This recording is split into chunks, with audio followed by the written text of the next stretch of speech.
Hello friends, welcome back to Gargi classes. 2 अक्टूबर के explained page पे आज एक इम्पॉर्टेंट आर्टिकल आया है, क्योंकि अभी रिसेंटली आपने न्यूज़ पढ़ी होगी, आर्मेनिया और अजरबैजान के बीच में अभी लड़ाई चल रही है। वॉर बैटलफील्ड में वो उतर चुके हैं। तो क्या तो कॉन्फ्लिक्ट है और किस तरीके से जो रीजनल पावर्स हैं वो अपने कॉइन्स वहाँ पे खेल रही हैं, वो सारा जानने की कोशिश करेंगे पूरी डिटेल में। तो चलिए स्टार्ट करते हैं अपना डिस्कशन। आर्टिकल को स्टार्ट करने से पहले एक छोटी सी रिक्वेस्ट है और छोटी सी इन्फॉर्मेशन है बेसिकली कि खबरी करके एक ऐप आती है, वो अगर आपने डाउनलोड कर रखी है तो दैट्स गुड, अगर नहीं कर रखी है तो आप वो डाउनलोड कर सकते हो। और वहाँ पर भी गार्गी क्लासेस की तरफ से मैं अभी ऑडियोज़ डालता हूँ, वो ऑडियो ऐप है, पॉडकास्ट होता है वहाँ पे, तो कुछ ना कुछ नई इन्फॉर्मेशन वहाँ पे देता रहता हूँ। अगर आपको फॉलो करना है तो आप वहाँ पे जाके ज्वाइन कर सकते हैं। तो चलिए स्टार्ट करते हैं अपना आज का डिस्कशन। ये जो टॉपिक है आर्मेनिया वर्सेस अजरबैजान। हुआ क्या, पिछले एक हफ्ते में एक टेरिटरी है दैट इज़ नगोर्नो करबाख। ठीक है, नगोर्नो करबाख करके एक जगह है जो कि डिस्प्यूटेड टेरिटरी है आर्मेनिया और अजरबैजान के बीच में। अभी क्या हुआ है कि आप देखोगे इस मैप को, एक सेकंड, ये आपके सामने मैप आ गया। मैप को आप समझ जाएंगे तो क्लियर हो जाएगा सारा। देखो, ये इधर तो रशिया है, इधर कैस्पियन सी है, ये अजरबैजान है, इधर ये हो गया आर्मेनिया, ये इधर जॉर्जिया, ये इधर टर्की और ये नीचे की तरफ ईरान।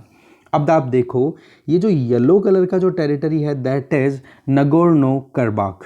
ठीक है, यहाँ पर क्या है, आर्मेनिया के कुछ लोग, रिबेलियन मिलिटेंट्स, वो यहाँ पर रहते हैं, आर्मेनिया के लोग। अब आप देखोगे तो ये एक तरीके का एनक्लेव हो गया ना यहाँ पे अजरबैजान की टेरिटरी के बीचों बीच में।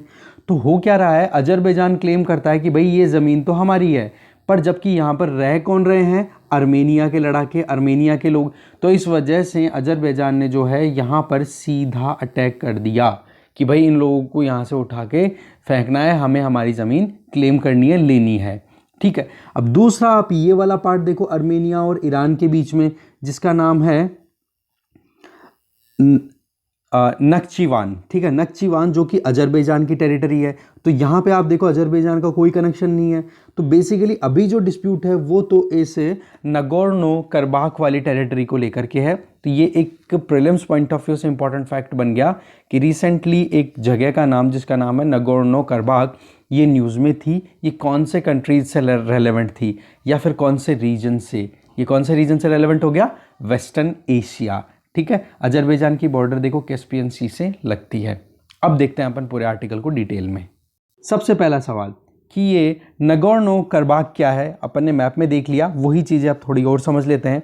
ये वेस्टर्न एशिया और ईस्टर्न यूरोप में फैली हुई एक टेरिटरी है जो कि इंटरनेशनली रिकॉग्नाइज की गई है अजरबैजान के पार्ट के तौर पे। बट यहाँ पर ज़्यादातर रीजन में आर्मेनियन सेपरेटिस्ट लोग यहाँ पे रहते हैं। तो ये नगोर्नो करबाख जो है वो अजरबैजान की टेरिटरी है सोवियत इरा से। जब यूएसएसआर कोलैप्स हुआ था 1990 में, उसके पहले तक अजरबैजान जो अपने आप में इम्पोर्टेंट पार्ट रहा करता था सोवियत इरा का, उस टाइम पर भी कंसिडर किया गया था कि अजरबैजान का ही पार्ट है ये नगोर्नो करबाख जो रीजन है वो। जब सोवियत यूनियन कोलैप्स हो गया था 1980 से 1990 के बीच में, तब आर्मेनिया की रीजनल पार्लियामेंट ने एक रेजोल्यूशन पारित किया और ये डिक्लेयर कर दिया कि ये जो टेरिटरी है, एन के बोलूँगा अब मैं शॉर्ट में, नगोर्नो करबाख, ये जो है वो अब आर्मेनिया का ही पार्ट है। बट सोवियत अथॉरिटीज़ ने उस टाइम पे उस चीज़ को बिल्कुल डिक्लाइन कर दिया, बोले नहीं ऐसा कुछ नहीं है। फिर जैसे ही टाइम बीतता है तो अजरबैजान की फोर्सेस और आर्मेनियन जो सेपरेटिस्ट जो कि इस नगोर्नो करबाख वाले रीजन में रहते हैं, उनके बीच में कॉन्फ्लिक्ट शुरू होता है और वायलेंस जो है वो लगभग 1990s में भी कंटिन्यू रहता है, जिसमें हज़ारों लोगों की जान चली जाती है और बहुत सारे लोग डिस्प्लेस हो जाते हैं। फिर 1994 में रशिया ने एक सीज फायर एग्रीमेंट करवाया आर्मेनिया और दूसरी तरफ अजरबैजान की गवर्नमेंट के बीच में। तो इस तरीके से आप देख सकते हो कि आर्मेनिया जो है, वहाँ आर्मेनिया के जो लोग हैं अभी भी वहीं पर रह रहे हैं। अब आर्मेनिया के जो सेपरेटिस्ट लोग इस रीजन में रह रहे हैं ना, नगोर्नो करबाख वाले रीजन में, तो वो कहते हैं कि हम तो यहाँ पर रिपब्लिक है, ये तो हमारा खुद का, और उस रिपब्लिक का नाम भी क्या दे रखा है, नगोर्नो करबाख ऑटोनॉमस ओब्लास्ट। ठीक है, इस तरीके से ये नाम दिया हुआ है, बोले कि ये तो हमारा इंडिपेंडेंट टेरिटरी है, हम रिपब्लिक है, हमारे खुद को लोगों का रूल करने का तरीका है। और आर्मेनियन गवर्नमेंट ने इसको रिकॉग्नाइज भी कर रखा है कि हाँ भाई ये एक इंडिपेंडेंट बॉडी है। सॉरी, आर्मेनियन गवर्नमेंट ने इसको रिकॉग्नाइज नहीं कर रखा कि ये एक इंडिपेंडेंट बॉडी है, क्योंकि आर्मेनिया तो खुद इसको क्लेम करना चाहता है। बट इस पर्टिकुलर सेगमेंट में जो आर्मेनियन सेपरेटिस्ट रहते हैं, जो अलगाववादी रहते हैं आर्मेनिया के, उनको आर्मेनिया पॉलिटिकली और मिलिट्री हेल्प देता रहता है। अब आप एक चीज़ देखो, जिस तरीके से मैप में अपन ने देखा कि ये जो टेरिटरी है नगोर्नो करबाख रीजन, ये आता तो कहाँ पे, अजरबैजान वाले मैप में आ रहा है। अब अगर वहाँ पर आर्मेनिया वहाँ पर पॉलिटिकल और मिलिट्री हेल्प अगर लगातार देता रहेगा वहाँ पर जो आर्मेनियन सेपरेटिस्ट रह रहे हैं, तो अजरबैजान के लिए खतरा है कि नहीं। एग्जैक्टली यही चीज़ अजरबैजान कहीं ना कहीं इस चीज़ को ही थ्रेट की तरह कंसिडर करता है और अपनी क्लेम को आगे बढ़ा रहा है। पर 1994 में ये पीस डील साइन हो गई थी आर्मेनिया और अजरबैजान के बीच में, रशिया ने ब्रोकर किया था इसको। पर 2016 में भी इनके बीच में रेगुलर एक्सचेंजेस चलते ही रहते हैं, मतलब इनके बीच में कॉन्फ्लिक्ट चलता ही रहता है। तो 4 दिन का वार एक फिर से होता है 2016 में, और उसमें फिर से रशिया जो है मीडिएट करता है पीस करने के लिए। और फिर बाद में एक तरीके से आप देखोगे एक ऑर्गेनाइजेशन है, उसका नाम है Organization for Security and Cooperation in Europe, Minsk group भी बोला जाता है। तो ये भी एक इंपॉर्टेंट फैक्ट हो गया यूपीएससी पॉइंट ऑफ व्यू से, या अपने कोई भी एग्जाम आप ऑब्जेक्टिव टाइप तैयारी करते हो तो मिन्स्क ग्रुप क्या है, तो Organization for Security and Cooperation in Europe, ये इसको मिन्स्क ग्रुप बोलते हैं। इसको चेयर किया गया फ्रांस, रशिया और यूएसए, इनके द्वारा इन दोनों कंट्रीज़ के बीच में एक पीस एग्रीमेंट चलाया गया, जो कि बहुत सालों तक अभी कंटिन्यू रहा। पर अभी फ्रेश कॉन्फ्लिक्ट क्या है वो अपन जान लेते हैं कि अब क्यों लड़ाई हुई है। देखो हुआ क्या, सितंबर 27 को दोनों कंट्रीज क्लेम करते रहे हैं हमेशा से, अजरबैजान बोलता है हमारा है, आर्मेनिया बोलता है कि ये हमारा है। तो इस वजह से इनकी ओपोनेंट जो एक दूसरे के, जो एक तरीके से दोनों के बीच में आर्मनरी एक्सचेंज हो गया, लड़ाई होनी शुरू हो गई, तो बहुत ज़्यादा लॉसेस हो गए। तो डिफरेंस जो है इन दोनों के बीच में वो लगातार और हाइट्स पे पहुंच गया। और सबसे इंपॉर्टेंट चीज़ जो है वो अभी तक नहीं हुई, वो ये कि आर्मेनिया में भी मार्शल लॉ लगा रखा है आर्मेनिया की गवर्नमेंट ने, और अजरबैजान ने भी मार्शल लॉ लगा रखा है। और मार्शल लॉ का मतलब क्या हो गया कि आर्मी का ही सारा सिस्टम चलेगा। अब आर्मी अगर रूल करनी शुरू कर गई तो लोगों के हाथों में कहाँ रहेगी। अब आर्मी एक बार लड़ाई करना शुरू कर देती है और उनके हाथों में जब सब कुछ हाथ में चला गया, तो उस केस में फिर बाद में डेमोक्रेटिकली, या फिर जो रिपब्लिक बोला जा रहा था इस नगोर्नो करबाख को, वहाँ के लोगों के हाथ में बहुत कम रह जाता है, कुछ ज़्यादा नहीं रहता। तो ये कॉन्फ्लिक्ट अभी इस डेवलपमेंट के पॉइंट ऑफ व्यू से और भी ज़्यादा सीरियस हो जाता है। अभी अगर अपन वार्सो बेस्ड एक सेंटर फॉर यूरोपियन स्टडीज़ की अगर रिपोर्ट देखें, तो उन्होंने ये बोला है कि जो करंट एस्केलेशन है ना, ये अजरबैजान की वजह से शुरू हुआ है, अजरबैजान ने शुरुआत की है। तो इन मीडिया रिपोर्ट्स की वजह से अगर अपन देखें तो कुछ टेररिस्ट एक्टिविटीज़ यहाँ पे देखी गई आर्मेनियन सेपरेटिस्ट के द्वारा, और उनको दबाने के लिए अजरबैजान ने ये शुरुआत की लड़ाई की। तो अजरबैजान के जो नेशनल काउंसिल के चेयरमैन है ना, उनका स्टेटमेंट ये है कि ये जो मिलिट्री ऑपरेशन है ना, ये अजरबैजानी आर्मी के द्वारा किया गया है, ये कंटिन्यू चलता रहेगा जब तक कि इस टेरिटरी में जितने भी टेररिस्ट हैं उनको हम भगा ना दे, क्योंकि इन लोगों ने इलीगली इस नगोर्नो करबाख वाले रीजन को ऑक्यूपाई कर रखा है पिछले 30 सालों से। साथ में आर्मेनियन गवर्नमेंट की तरफ से जो स्टेटमेंट आया है वो ये कि सितंबर 27 को हमने फाइनल किया है डे ऑफ एग्जॉशन, मतलब कि कैसे भी करके आर्मेनिया को हम यहाँ से खदेड़ के भगा देंगे। तो ये पॉइंट है सारा का सारा कि किस तरीके से ये सारा सिनेरियो क्रिएट हो रहा है। दूसरी तरफ आर्मेनिया है, उसकी तरफ से यहाँ पे ऑक्यूपेशन तो कंटिन्यू है ही सेपरेटिस्ट की वजह से, तो आर्मेनिया का तो ऑक्यूपेशन है।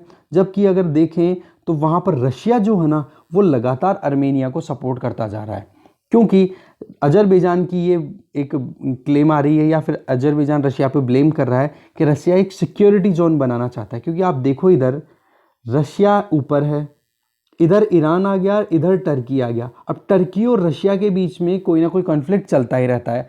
अभी आप देखोगे तो टर्की और रशिया एक दूसरे के ऑपोजिट खड़े हैं सीरिया में और लीबिया में, तो वहाँ पर इनकी कॉन्फ्लिक्ट जो है वो यहाँ पर कहीं ना कहीं अपनी खुद के रीजन में कोई टेंशन ना क्रिएट हो जाए। तो इसकी वजह से रशिया एक बफर जोन बनाना चाह रहा है, या फिर ये कह सकते हैं कि सिक्योरिटी जोन बनाना चाह रहा है, इसलिए आर्मेनिया को सपोर्ट करता रहता है रशिया। तो ये सारा इशू निकल के आता है रीजनल पावर्स का। अब देख लेते हैं कि रशिया और दूसरे कंट्रीज़ के क्या स्टेक्स यहाँ पर इन्वॉल्व हैं। देखो ये जो कॉन्फ्लिक्ट है ना, अब इसको वर्ल्ड वाइड अटेंशन तो मिल चुकी है। रीजनल राइवल्स हैं वो भी यहाँ पर आ चुके हैं, जैसे कि रशिया और टर्की। अब अजरबैजान है वो देखो मुस्लिम मेजॉरिटी कंट्री है, और कितने ही आर्टिकल अपन ने एडिटोरियल डिस्कशन में ऑलरेडी कवर कर लिए हैं कि टर्की अपने आप को मुस्लिम लीडरशिप के तौर पे अपने आप को असर्ट करना चाह रहा है। तो अजरबैजान को तो बिना किसी ऑब्जेक्शन के सीधा का सीधा टर्की ने अनकंडीशनल सपोर्ट दे दिया है कि भाई हम तो अजरबैजान का सपोर्ट करेंगे।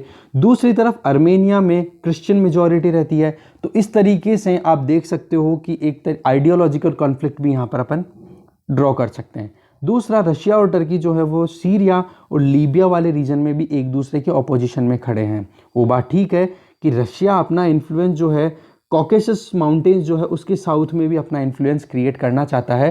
तो अजरबैजान, अर्मेनिया, जॉर्जिया, ये वाले जो रीजन है ना, ये बहुत इंपॉर्टेंट हो जाते हैं। तो इस तरीके से अपन देख सकते हैं कि रीजनल राइवलरी भी किस तरीके से यहाँ पर एक तरीके से अपना इम्पैक्ट डाल रही है। रशिया के रोल की अगर बात करें तो वो बिल्कुल क्लियर नहीं है।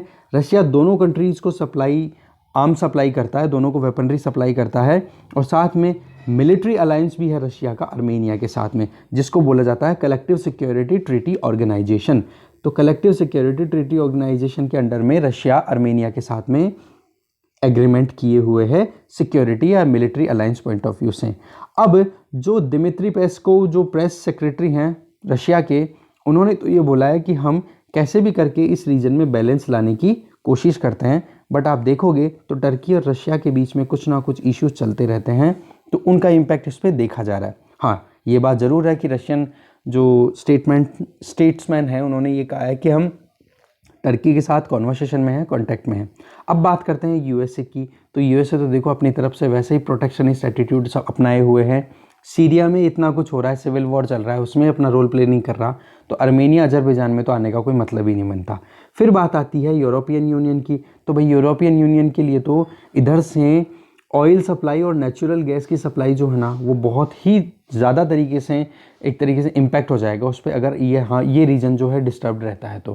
क्योंकि वेस्ट एशिया से स्पेसिफिकली ईरान से अगर कोई ऑयल सप्लाई होती है तो अर्मेनिया, अजरबैजान वाला रीजन और कैस्पियन सी से होते हुए अगर माल जाए तो वैसे ही बहुत इंपॉर्टेंट रीजन हो जाता है। तो यूरोपियन यूनियन को तो कहीं ना कहीं इस रीजन से ये ट्रांजिट रूट है वहाँ पर एनर्जी सिक्योरिटी इंश्योर करने के लिए। अब बात करते हैं आगे क्या हो सकता है। तो देखो अर्मेनिया की स्टेटमेंट तो क्लियर आई गई कि हम तो पूरा का पूरा जब तक ये लड़ाई लड़ेंगे जब तक कि हम पूरे टेररिस्ट्स को यहाँ से भगाना दें। दूसरी तरफ रशिया जो है उसकी एजेंसी जो कि टास है, उसने ये बोला है कि जो अजरबैजान के प्रेसिडेंट है ना, जिनका नाम है इकलाम अलियाव, उन्होंने ये कहा है कि हम फाइटिंग को स्टॉप करेंगे उसी कंडीशन में जब अर्मेनिया अनकंडीशनली इस नगोर्नो कराबाख रीजन को छोड़ देगा। तो कहने का मतलब ये हो गया कि हम तब तक लड़ेंगे जब तक कि इन सेपरेटिस्ट अर्मेनियन सेपरेटिस्ट को यहाँ से भगा के ना निकाल दे। दूसरी तरफ अर्मेनियन गवर्नमेंट ने यूरोपियन यूनियन की जो एक एजेंसी है उसका नाम है European court of human rights, उनको ये बोला है कि आप इंट्रीम मेजर्स लो अजरबैजान के अगेंस्ट में, और आप उनको इंडिकेट करो कि अगर वो मिलिट्री अटैक्स को सीज नहीं करेंगे तो ये सिविल सेटलमेंट किस तरीके से रह पाए। मतलब ह्यूमन राइट्स के लिए अर्मेनियन गवर्नमेंट जो है वो European court of human rights के पास में गए हैं कि आप हमारी हेल्प करो और अजरबैजान को ये लड़ाई लड़ने से रोको, मिलिट्री अटैक्स को वहाँ पर रोको। तो इस तरीके से पूरा कॉन्फ्लिक्ट आई होप आपको समझ में आया होगा। Thank you very much.